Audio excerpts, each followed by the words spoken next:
So let's cultivate our motivation. And remember how important good motivation is.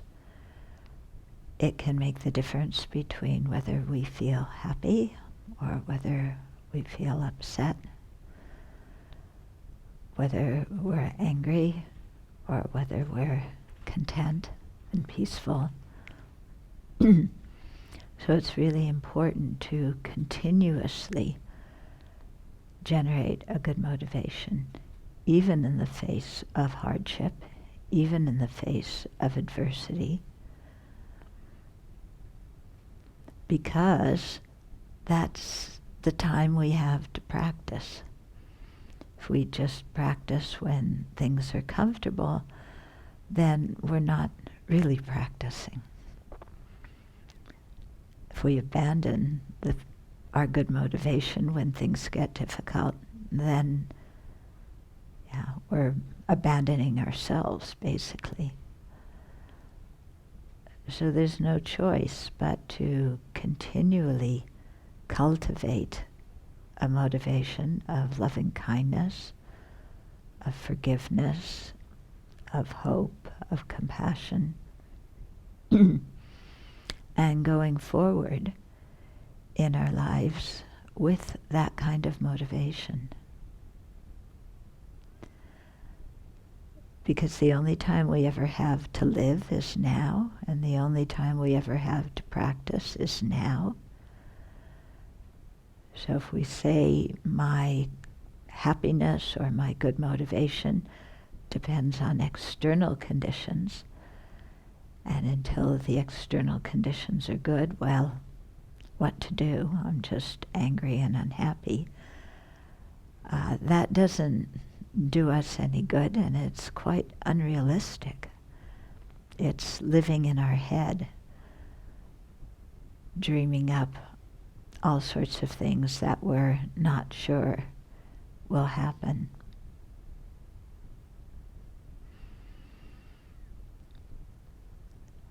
So it's best to, in all situations, at all times, come back to a motivation of loving kindness, and especially a motivation that looks beyond cyclic existence,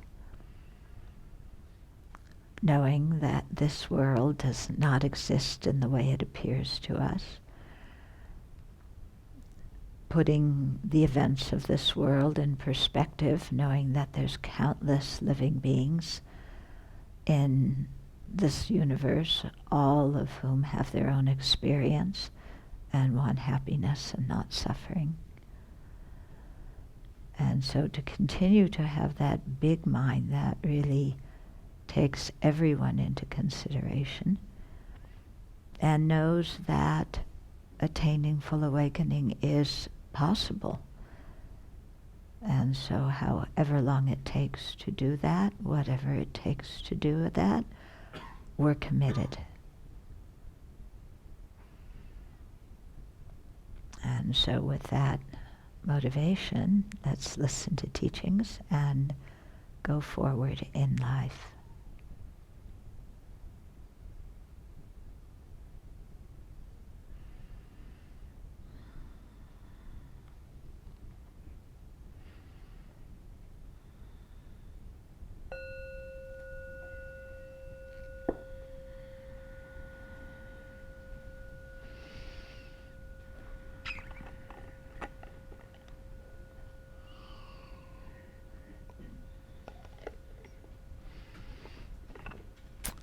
So today we get to go into the 37 aids to awakening, and in particular we start off with the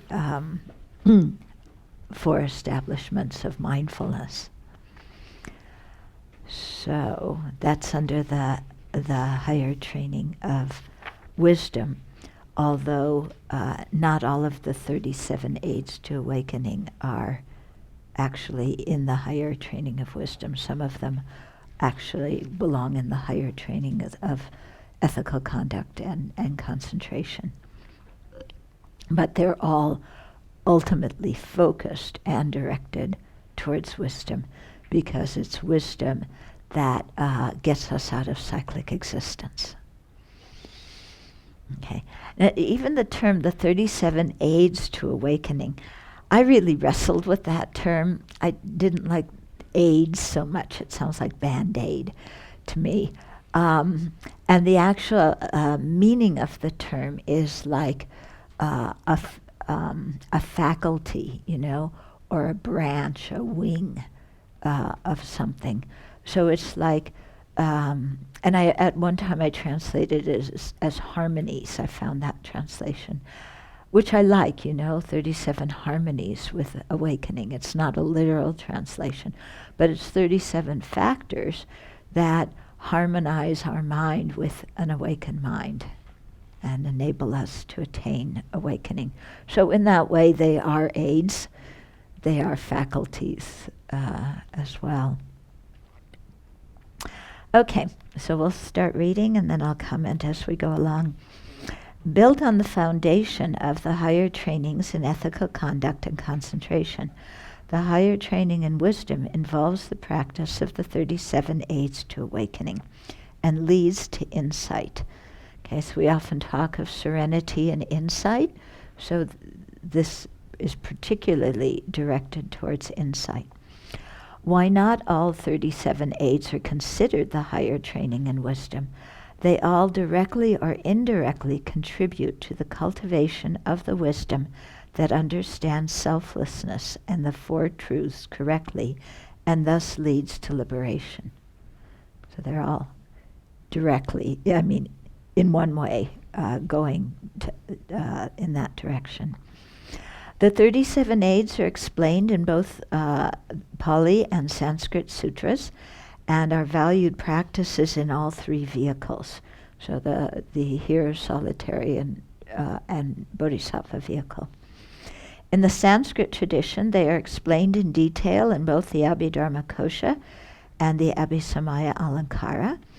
Chandakirti's Madhyamaka Avatara also speaks of them.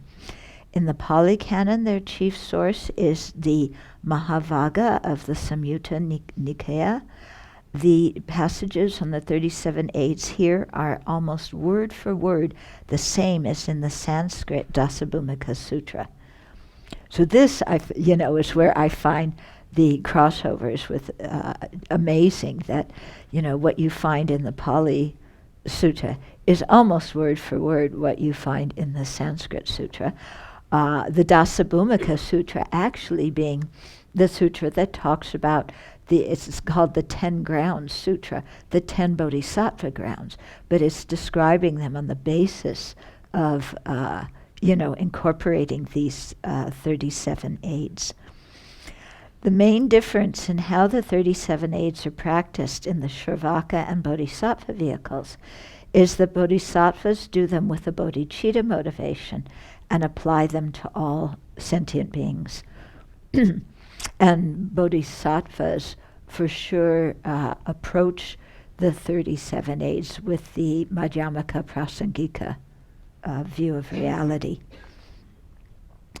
For example, when establishing mindfulness of the body, Bodhisattvas meditate on the impermanence and foulness of both their own and others' bodies.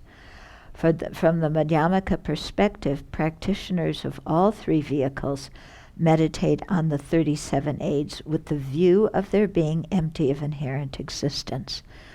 So even though in many of the Pali suttas, it seems that the object negated in the meditation on selflessness may be a substantially existent person, from the viewpoint of the Sanskrit tradition, especially the Madhyamaka philosophy, all these beings must actually practice the Prasangika Madhyamaka middle way view to realize emptiness. And as we'll see in future chapters, that view is expressed in the Pali Suttas. Tibetan monastics study the 37 aids in their curriculum, and I encourage them to do more meditation on these, especially the 4 establishments of mindfulness. when I was meeting with His Holiness and preparing the book, he gave the teaching on the 37 aids, and I brought up the issue that they're studied. For example, when you study Chandakirti's supplement, but it doesn't seem like many people meditate on them. They usually do their tantric sadhanas. And His Holiness said, that's not so good. He really would prefer that people do more meditation on these, because unless these are what lead you to have renunciation of samsara and the determination to be free. They're what are going to help you develop the realization of emptiness. And to do tantric practice, you need both of those facets. Yeah, and like it's said here, bodhisattvas also practice these with using the understandings gained in them to increase their love and compassion, and therefore their bodhicitta. Okay. The 30s, and also I really have found, that these 37, especially the 4 establishments of mindfulness, are so incredibly valuable in our practice. And if people don't do these and they go directly to Tantra, then it seems like they're visualizing themselves as somebody else without really knowing very well what they are to start with. And the 4 establishments of mindfulness put us face to face with our actual situation and what we are to start with. Yeah, which I think is very important, so that we're honest about our situation, because that's what will propel us to generate the compassion and wisdom that is needed to practice the tantric vehicle. And what's interesting, we can talk about this later too, is when you look at it closely, we have mindfulness of the body among the 4 establishments of mindfulness. When you do tantric practice and you visualize yourself as the deity, that's mindfulness of the body, but a different kind of body. Okay? When we practice mindfulness of feelings, pleasant, unpleasant, and neutral feelings, in the 37, or in the 4 establishments of mindfulness, in Tantra, you're contemplating the great bliss, the feeling of great bliss. When you contemplate, establish mindfulness on the mind in the 4 establishments, that's of the mind. When you meditate on the clear light nature of mind in Tantra, and look at the luminous, the clarity and cognizant nature of the mind in Tantra and in Dzogchen and so forth. That is mindfulness of the mind. When you're aware of the different mental factors and all other phenomena in mindfulness of phenomena among the 4 establishments, okay, so that's different mental factors, the 4 truths, all sorts of, other things, the 5 hindrances that we covered yesterday. Again, in Tantra, you're contemplating those, but you're seeing them as empty. Yeah. When, for example, when you look at in the Jigje, the Yamantaka sadhana, the 37 A's to awakening are all represented in the 34 arms plus the body, speech, and mind. Okay, so there they are. They're in the sutra practice. They're also in the tantra practice, seen in slightly different ways, but one way built upon the other. Okay. So the 37 aids are divided into 7 sets, and in the Sanskrit tradition, these are correlated with the 5 paths. So these are the 5 paths. Once for hearers, you enter the first path once you have spontaneous renunciation of samsara. For bodhisattvas, you enter the path when you have spontaneous bodhicitta. Okay? And so there you start the 5 paths. Path of accumulation, preparation, seeing, meditation, and no more learning. Okay? So this, the fact that the 7 sets are correlated with the 5 paths, this does not mean that practitioners on either the previous or subsequent paths do not practice the 37. In other words, you don't just practice your set of the 37 on the path that you're on, but you don't practice it before and you don't practice it afterward. Because clearly you have to practice it before to perfect it on that stage, and clearly you have to practice it afterwards to maintain your level of understanding. Rather, the practice of a particular set becomes full-fledged and fully qualified at a certain level of the path. Cultivating the 4 establishments of mindfulness and reflecting on their specific and common characteristics enables us to understand the 4 seals that determine a teaching to be the Buddha's doctrine.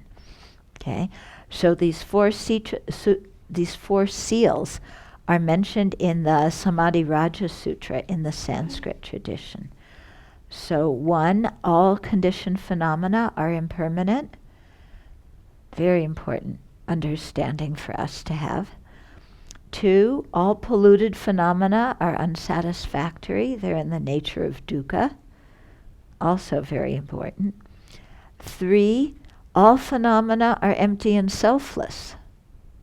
Okay, so those in the Pali tradition are known as the 3 characteristics. And the 4th of the 4 doctrines is nirvana is true peace. Okay, so any philosophical system that has those 4 key points is considered part of the Buddhist doctrine. And so cultivating the 4 establishments of mindfulness with their specific and common characteristics helps us understand these 4. And so we'll see how that works. So, and now His Holiness is going to go backwards through them. Once we understand these, especially that nirvana is peace, we will want to engage in the practice to attain nirvana. This leads to practicing the 4 supreme strivings. Okay, so what he did, it's not going backwards, it's going forward. He started with the 4 establishments of mindfulness and shows how they help us understand those 4 seals. Okay. Then, once we understand the 4 seals, which came from the 4 establishments of mindfulness, especially knowing that nirvana is peace, the 4th seal, we'll want to engage in the practice to attain nirvana. So what do we do in that case? We've already started the 4 establishments of mindfulness. This leads us to practice the 4 supreme strivings, which are the next set of the 7 sets, which are the nature of joyous effort. Okay, through putting those 4, that set together into practice, through putting forth effort, we then gain concentration, which involves the 4 bases of supernormal power, which is the 3rd set. Okay, if we have not previously attained serenity, we do so now. Then we put special attention on the 5 faculties and the 5 powers to overcome all unfavorable conditions and attain the union of serenity and insight on selflessness. So the 5 faculties and the 5 powers are the next 2 they're the 4th and 5th of the 7 sets. Then the 7 awakening factors, which is the 6th set, and the Noble Eightfold Path, which is the 7th set, are then cultivated to actualize nirvana. So do you see what he did? He just explained how those sets, how one leads to the practice of the next, to the practice of the next, to the practice of the next, to nirvana. So he's explaining there one way of saying how they are serially in that particular order. Okay? So here these 7 sets are spoken of as qualities attained by those on the first 4 of the 5 paths.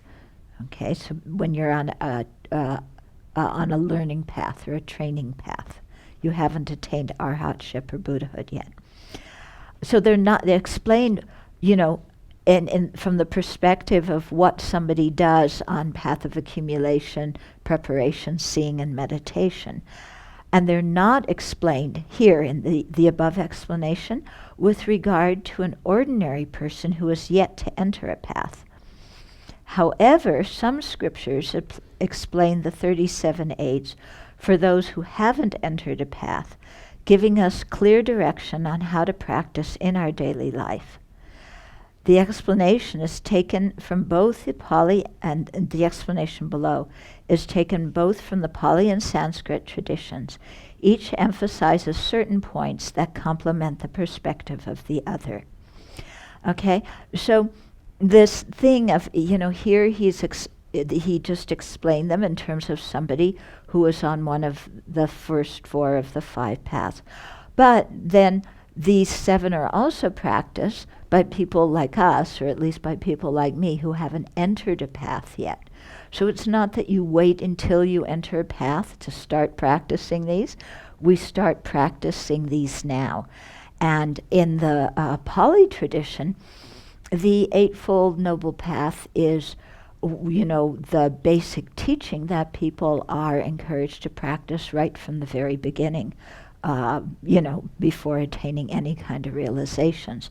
And so there's a very lovely way, when you study it, of seeing how to practice these in your daily life. And it gives a lot of structure and direction to our lives. So we'll get into that.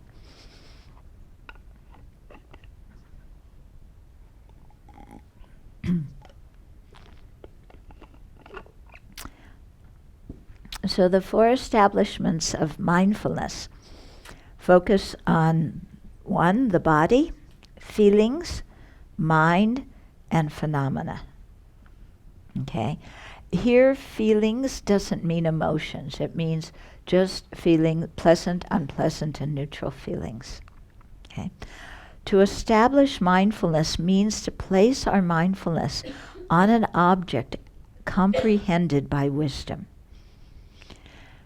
Now, compare that with how the word mindfulness is used in general society now. There's a difference, isn't there? Yeah.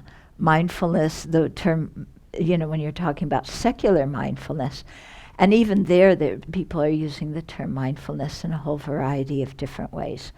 But often it's used to refer to just paying bare attention to what's going on in your mind. Yeah, just that process of bare attention. But you can see here that the actual meaning of mindfulness, to place our mind on an object comprehended by wisdom. So actual mindfulness involves wisdom. It's not just bare intention. And actual mindfulness is based on ethical conduct. It's complemented by compassion. Yeah, it exists within the whole Buddhist framework of knowing our human potential and wanting to be free of samsara and attain Buddhahood. Yeah. How it's being used in secular mindfulness nowadays is very, very different. So I advocate separating Buddhist mindfulness and secular mindfulness for a couple of reasons. First of all, if they're mushed together and thought to be the same, then there's the risk that many people in society think that what they're being taught as mindfulness is all that Buddhism has to offer. Whereas the Buddhist perspective, there's a whole worldview, there's so many different kinds of practices to develop many different aspects of our mind and our character. Yeah, so to not think that what they're learning is all Buddhism has to practice, or is even what mindfulness is in Buddhism. Also, the secular mindfulness is very useful for people, yeah, but some people are not Buddhist. If they think that what they're learning in secular mindfulness is Buddhist, they may not want to practice it. So in that respect too, so that this secular mindfulness can be open to people of other religions, then it's good to separate Buddhist mindfulness and secular mindfulness. Okay? You see what I mean? So that both can operate in their own respective dimensions without causing confusion in the minds of the people who practice them. I do think, however, that secular mindfulness, if you look, there's many people teaching it, and it isn't systematic in how they're teaching it. There was one article that we encountered recently where somebody said, you don't even need to meditate to develop mindfulness. Yeah, it was really a very far out article, you know. And so I think regarding secular mindfulness, people need to really see who they're learning it from, how it's being taught. My advice to people teaching secular mindfulness is you have to include ethical conduct. Yeah, and you have to include compassion. Otherwise, mindfulness without ethical conduct and without compassion can lead you into all sorts of really not so good spaces. So if it's just a thing of, if mindfulness is just recognizing what's going on in your mind, then it's, oh, I'm mindful of hate for those people arising in my mind. I'm mindful of lifting my arm, pulling it back, and punching them. I'm mindful of rejoicing that I've inflicted harm. And people thinking that that's mindfulness practice. That is not mindfulness practice. That's creating negative karma practice. Okay? So just even if you're doing mindfulness as bare attention, it has to have ethical conduct. Otherwise, it's not worthwhile. Okay?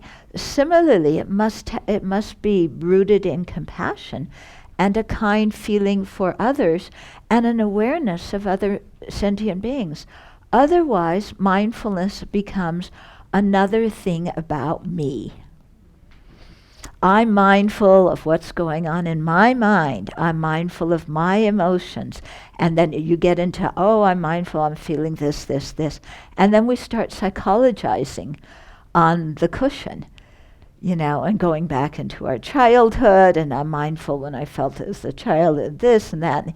And all of a sudden, we're just entrenched in me, I, my, and mine. Yeah, that's not mindfulness. That's self-centeredness. Okay, so while I don't teach secular mindfulness, that's my advice. Although whether people take it or not, who knows? Okay. Okay. So talking about what the four objects of mindfulness are here. The body refers to three kinds of body. So the internal body, which is our five cognitive faculties. So these are the subtle substances in the five gross physical organs that enable us to cognize objects, the five sense, objects. The external body. Okay, so here body is referring really to material things. It doesn't mean, well, it means body, but in a more elaborate way. So the external five sense objects, so it includes table and chair, which are objects of cognition. And then both the internal and external body, which refers to the coarse physical sense organs like the eyeball, the ear, the nose, the tongue, where the subtle 5 cognitive faculties are located. So feelings here refers to pleasant, unpleasant, and neutral feelings, both those accompanying sense consciousnesses and those accompanying our thoughts and other mental states. So feelings doesn't mean like, I feel love or whatever, not emotional. It's just talking about pleasant, unpleasant, neutral, happiness, happy, suffering, neutral, okay? Phenomena, mind refers to the 6 primary consciousnesses.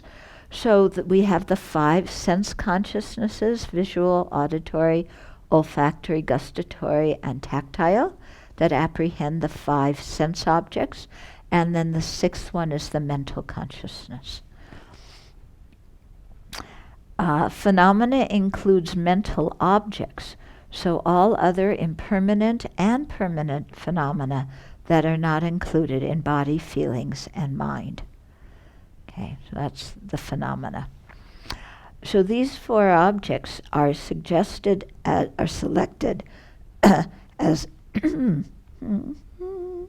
are selected. I have to get the right pitch for my voice to work. Are selected as objects of mindfulness to help us ordinary beings understand 4 errors. Okay, so here is where you really see how these 4 practices help us realize selflessness and emptiness.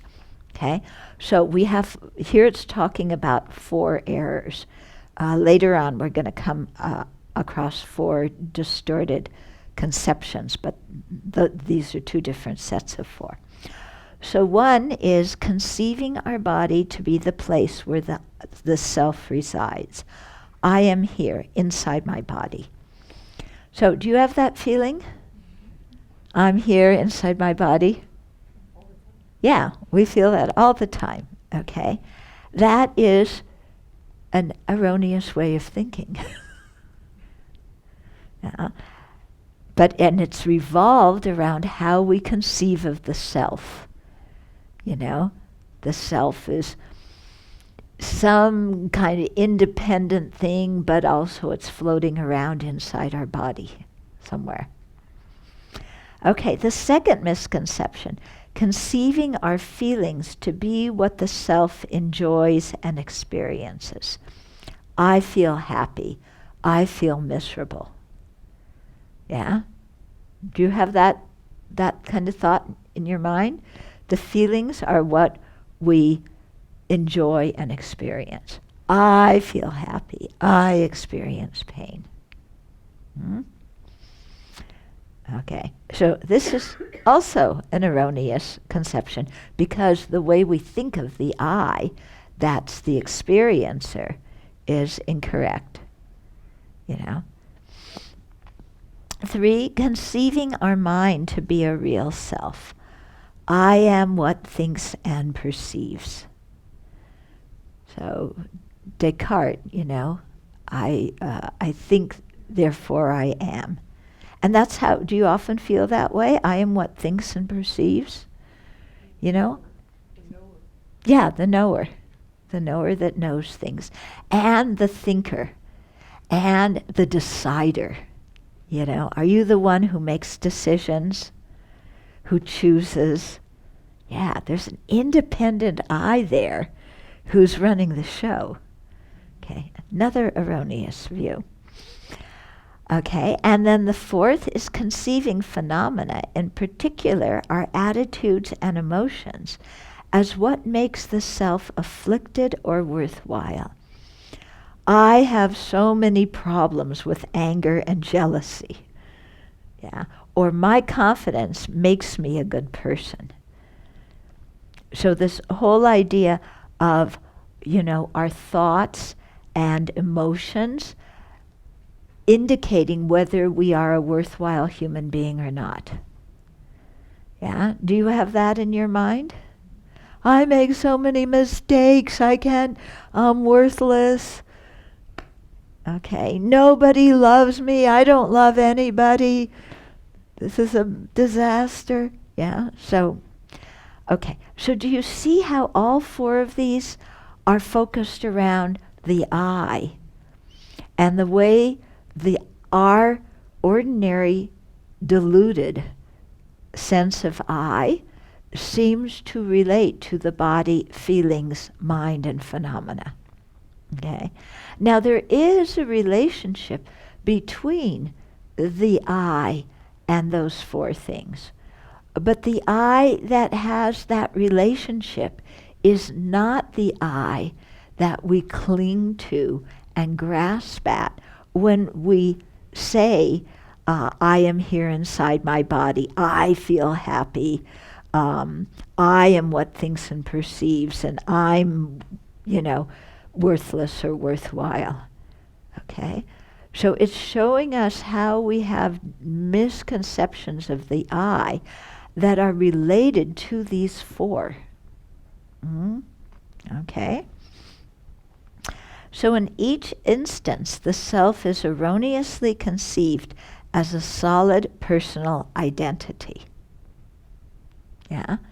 So, in your meditation, go through and say these four things and look at how you think of the I at that time. I am here in my body. Does there seem to be a real independent I when you say that? I'm here in my body. Okay? Or is there a real independent I? I feel happy. I feel overjoyed. I feel depressed. Seems to be a pretty real I there too. Okay, so in all of these, look at how we grasp the I to exist. We see ourselves as standing alone, independent from other factors, and view everything else, our body, feelings, mind, and phenomena, as arranged around that self. Okay? So is this how you go through life? There's me here. Yeah. And my body, including external material things, my feelings, my mind, all other phenomena in the universe are all arranged around me. Yeah. And this me is solid, independent. It makes its own choices without being influenced by anything else, which of course is impossible to do, but that's the way it appears to us. Yeah. I am making the decision here. Like there's an independent person that is making a decision who is not being influenced by anything. Yeah. Do you have that feeling inside you? Yeah? I'm deciding to do this. Kind of, I'm an independent person. I'm not affected by anything. I rule over my body and mind. I make decisions. Okay? And it's completely incorrect because clearly we're influenced by external factors, by internal factors. Yeah. And this is a very interesting meditation. Try and find what makes the decision or what chooses. In your meditation, try and find who is it, what is it that makes the decision. When we analyze the nature of the body, feelings, and mind and phenomena to attain insight, we do so in two ways. First, by meditating on the characteristics common to all of them. Okay, so here are the common characteristics: impermanent, unsatisfactory, empty, and selfless. Okay, so those are also they are the characteristics of the first noble, the first truth, true dukkha. Okay? And so by meditating on the common characteristics and by meditating on their specific characteristics. So regarding the latter, cultivating each object with mindfulness counteracts a particular misconception, enhances an understanding, and deepens our understanding of one of the four truths, as shown in the table below. So, go to the next page, 118, and we'll look at this table. It just explains it quite clearly. So when you meditate, so where the column of misconception, remember I said there were four other distorted conceptions. Here they are. They're in that misconception column.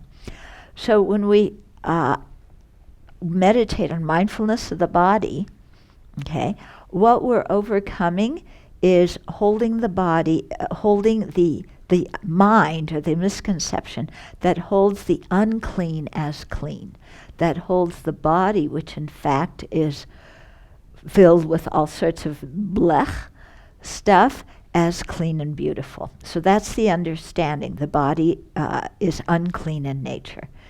And what that helps us understand is the first truth, true dukkha. Okay? Because true dukkha, all the unsatisfactory things, are in samsara, are very much connected with our body and having a body. Yeah? And we'll see as we get into establishing mindfulness on the body, how, my goodness, obsessed we are with our body and how so much revolves around our body. Okay? So by understanding the first truth of dukkha, then that's helping us to generate renunciation of cyclic existence. Okay, so very helpful to gain that. Then the object of mindfulness is our feelings, so pleasant, unpleasant, and neutral feelings. What we're trying to overcome is the misconception holding what is unsatisfactory as pleasurable. Okay? And the understanding that we do this by is seeing that feelings are unsatisfactory in nature. So not only are painful feelings unsatisfactory, but worldly pleasant feelings are unsatisfactory because they don't last long.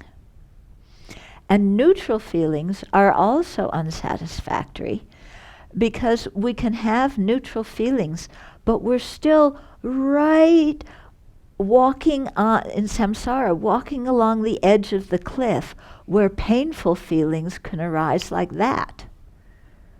Okay, so both painful, pleasant, and neutral feelings in samsara are unsatisfactory. And understanding that helps us understand the truth of the origin of dukkha. Okay, so these first two help us understand the first two truths, which help us develop the aspiration for awakening. Then, the object of mindfulness of the mind, the misconception that we are trying to overcome here, is holding what is momentary as permanent. Okay? And so we think of the mind as as a permanent phenomena. We think of our personality as permanent. I have this kind of personality. I have this kind of character. Yeah? Our mind is me, and this is what I'm like. Okay? And so the understanding we generate by practicing mindfulness on the mind is that the mind arises and passes away each moment. It doesn't endure. When we understand that, then we understand subtle impermanence, okay, based on the mind. That helps us understand the truth of cessation, because when we see that the mind is impermanent, we begin to see that the afflictions are also impermanent and that they're not in the nature of the mind. And so that helps us to get closer to true cessation, the third truth. Then when we practice a mindfulness on phenomena, okay, the misconception we're trying to overcome is holding what lacks a self as having a self. Okay? And so we do that by understanding that phenomena are not the self. So one of the ways we misconceive the self is to think my body is me. My feelings are me. My mind is me. My personality and moods are me. Okay? So we have to understand that all these phenomena are not the person, are not the self. And also to understand that some phenomena are to be practiced and others abandoned. Yeah, so we want to practice virtuous phenomena, abandon non-virtuous ones.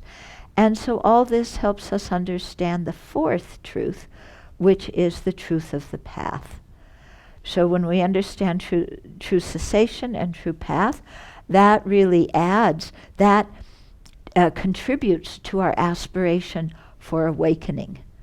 So there's, in the three principal aspects of the path, there's actually two aspects to the first one. One is renunciation. I want to be finished with samsara.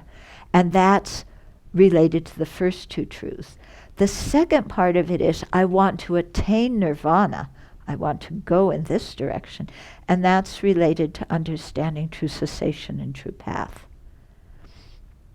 So sometimes when we're referring to the first of the three principal aspects of the path, we say renunciation, or we say the determination to be free, but actually it should be both of them. We have to think both of them. Okay? Okay. So there's a lot to meditate on just looking at those. Okay? I mean, that chart's half a page. Really take some time in your meditation and see how all these different correlations. Think of the different misconception you have. Think of, how it really is, and how that the correct conception, or the correct apprehension, how that changes your mind and how it changes how you think of yourself, what you think you are. The Pali tradition explains that the purpose of the four establishments of mindfulness is to gain direct insight into the three characteristics of our body and mind: impermanence, dukkha, and not self, and to use this insight to eliminate the mental defilements binding us to samsara. To practice the four establishments of mindfulness successfully, the guidance of a qualified spiritual mentor experienced in these meditations is necessary. Okay, we also need to study well the sutras teaching these practices, especially the Mahasatipatthana Sutra, the Satipatthana Sutra, the Anupanasati Sutra, and the Kayagata Sati Sutra. Okay, and then Buddhaghosa, who's a very well-respected Pali commentator who lived in the 5th century A.D. He wrote two commentaries on the Satipatthana Sutra, and Dharmapala, who lived in the Pali commentator in the 6th century A.D., wrote a sub-commentary that further clarifies many points. So this is really showing the Pali route. But, like we explained before, it's explained in many Sanskrit texts, and it definitely exists in the Tibetan tradition. Nowadays, some Theravada masters teach the four establishments of mindfulness, especially mindfulness of the breath, to develop serenity, while others teach it to cultivate insight. So breathing meditation, depending how you do it, can be a practice of stabilizing meditation that leads you to serenity, or it can be a practice of analytic meditation leading you to insight. Okay? So training the mind to be continually mindful of the meditation object stabilizes and calms the mind, increasing concentration. So that's your serenity aspect. Mindfulness also knows its object along with its characteristics and attributes well, leading to insight. So that's the insight part of it. So there's 4 pages with a whole lot to think about in them, okay? There's a lot packed into those 4 pages. So, yeah, we have time for a few questions right now, and then you'll have some time to do some meditation on this. Yeah? For an ordinary being Mm-hmm. who hasn't realized emptiness inferentially, Mm-hmm. the happiness that comes from meditating on love and compassion, Mm-hmm. we also say that's unsatisfactory?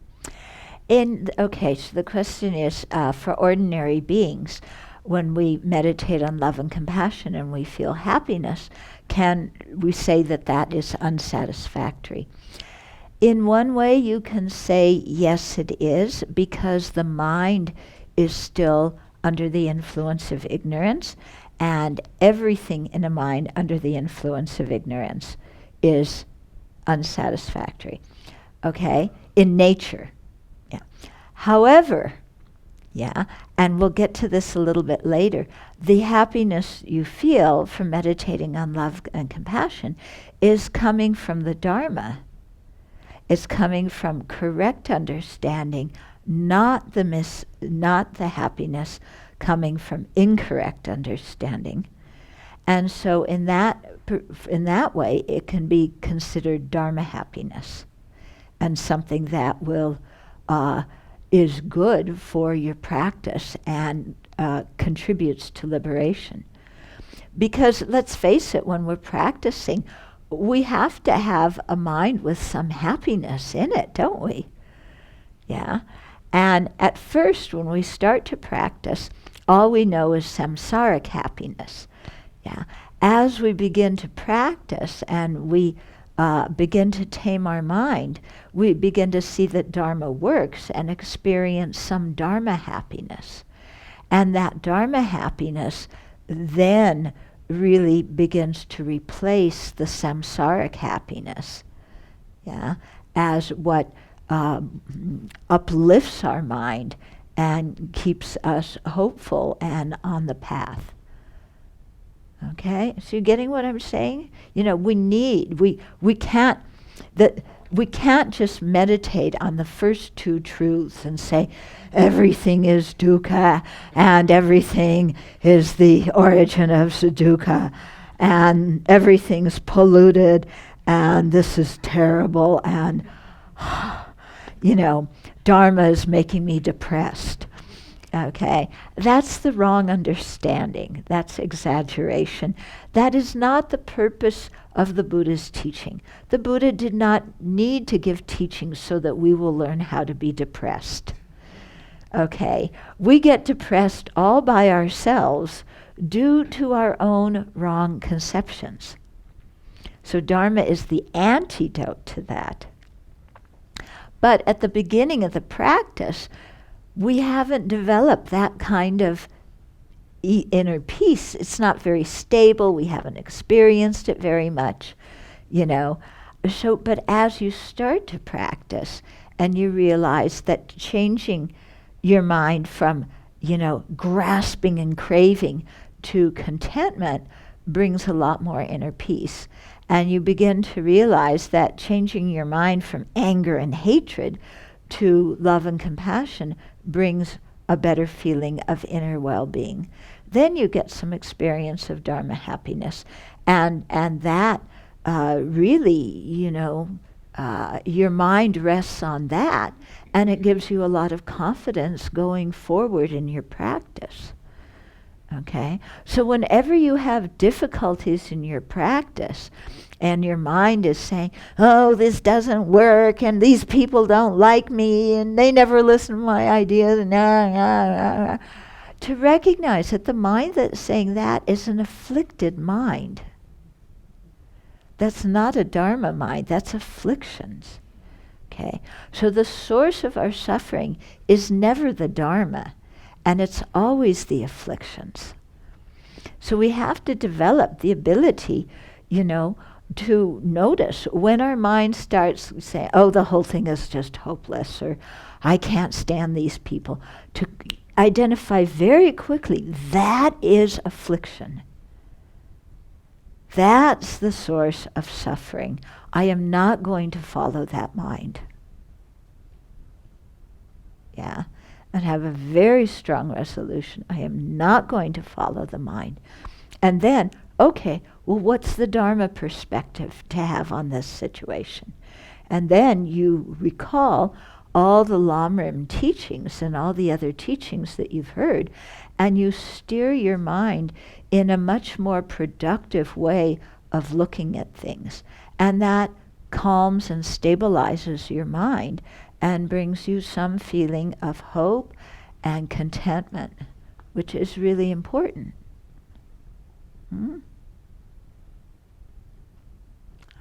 Yeah. Even though we finished the other chapter, I found something last night, and it just met with something someone else had taught me about meditation. He was talking about shamatha and vipassana are both needed in order to attain enlightenment. Yeah. To meditate. And so I went back to it and I found several things. And serenity is equal to the shamatha, but then he tells you bounce back and forth if you can't get somewhere, which shamatha is more non-conceptual, and vipassana, because it's insight and it's more analytical, is more conceptual. That you should bounce back and forth because you need both of them to attain. But shamatha is more difficult to finalize. But what was difficult? Shamatha.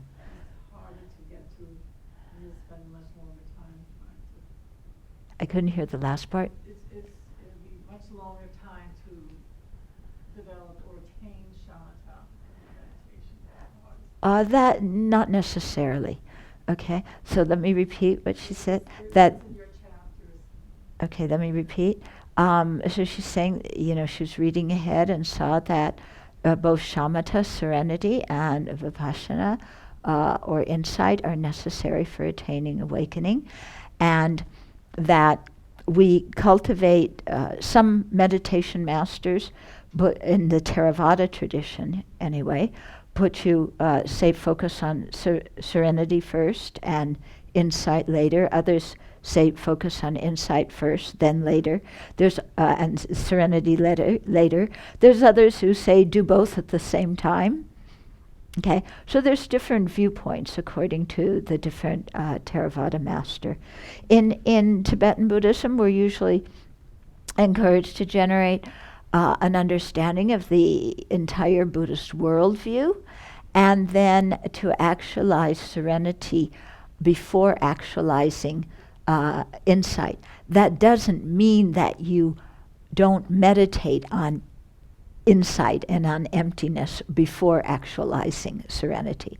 This is the problem. Sometimes when we say you actualize one thing first and then the next, some people think, you just practice this one and you don't practice anything else until you get it. Then once you get that one, then you start doing the meditations to practice this one. Before actualizing either serenity or insight, we have to have a certain worldview and a certain understanding of both of those topics, and do both of those practices. But the order of attaining them in the Sanskrit tradition is first serenity, then insight, and then you have to combine them. Okay, so you have to learn so that your analytical meditation doesn't disturb the peace or the single-pointedness of serenity, and so the single-pointedness of serenity doesn't impede your ability to do probing meditation to realize emptiness. So you have to go back and forth so that you harmonize these things. Okay. In terms of which one is harder to gain, you'll probably hear many different views, and I think it depends a lot on the person. In the Tibetan tradition, we say that to really gain insight, you have to have the correct view. And the correct view is something that takes quite a bit of time to get. It's not an easy thing to gain the correct view. So, yeah. Okay. Theravada tradition may say otherwise. Yeah. I think I kind of mixed up this one point you were saying about, Mhm. I think you were talking about the three principal aspects of the path, Mhm. how they relate to the four truths. Mhm. Renunciation related to the fourth No, I wasn't talking about how the three principal aspects relate to the fourth truth. I was only talking about how the first two truths help us, actually how all four truths help us generate the first principal aspect of the path. And that the first principal aspect of the path has two parts to it. One part is renouncing the first two noble truths. The second part is going towards the second two truths. Okay? Yeah. Under body, it lists the external five sense objects. Mm-hmm. Part of the body. Mm-hmm. Does that mean that we're to view what we think is out there in the environment as part of our body? No, it doesn't mean, when it talks about the external body, the question is, when you think about the external body, material objects outside of our body, does that mean to see them as part of our body? No, it doesn't. Yeah. You'll see when we get into that, how it relates. Okay. Anything else? Okay, then we'll dedicate. I think you have your topic of meditation for the next session cut out. Yeah, just even going over these points and trying to reflect on them and remember them and see them in yourself and see how all these things fit together and these different things correlate. Will even if you can do that, it really brings some clarity and understanding. Yeah. And you begin to see how powerful this practice of the four establishments of mindfulness is.